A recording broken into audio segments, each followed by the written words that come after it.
I have here two Dewalt batteries. One of them is badly smashed, badly broke, all cracked down the bottom. I usually advise people never to use a battery in this condition, because if you puncture this cell, for example, when it's fully loaded, you could have a potential incendiary device. So what I'm going to do today, I got this donor battery off eBay. It's a faulty battery. I tried the usual jump start to bring it back, but it hasn't worked, so maybe there's bad cells on it or whatever. So I'm going to use the bottom shell of this to replace this damaged one. Taking apart a Dewalt battery is quite simple. There's 4 screws on the bottom. Well, the parts broke off there, but I'll show you in this other one. 1, 2, 3, 4 T10 torque screws, and once you have them out, you can lift the lid off easily. Sometimes it needs a little pry, but because since this one's so badly broken, it doesn't. I'll just show you. Just lift straight off like that. And if you want to remove the cells, I recommend not using the sharp screwdriver. Use one of these sort of plastic things, because damaging cells can be very, very dangerous, as I pointed out. This one might be easy because this one's actually badly damaged. That one's very easily got out. So, battery 2. Battery 2, I've removed the 4 screws from that now. That might put up a bit more resistance getting it open, since it is actually intact. So here we are.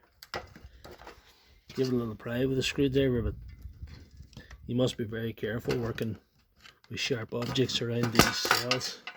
Although it mightn't be too bad in this old one because the cells on it aren't too good. There's definitely no load in the cells in them. After trying to get this pried out now in the one piece. See if we can get out down under that. No. Just have to be very careful. This is taking quite a bit of prying to get this out. But I'm going to continue. There it is. So finally get that out. So when you have that done, you just set your new or the better cells in. Get them into position. Like that.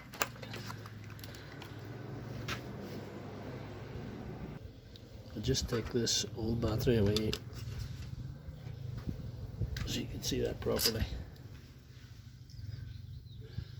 So what you do is make sure that spring's in place, and you set this little diode down here as well. That's the wee battery indicator, just showing 2 bars incidentally. Set this back on this way. Now the only tricky thing about getting this lined up is to get the sides lined up, because the sides can hold you back from getting their slid into position.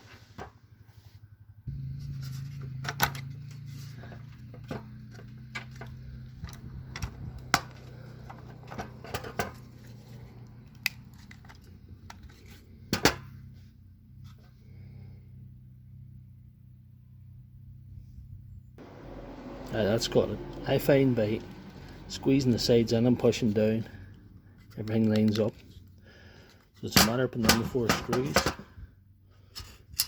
suppose we use these because they're newer looking screws. Make the nicest job possible of it.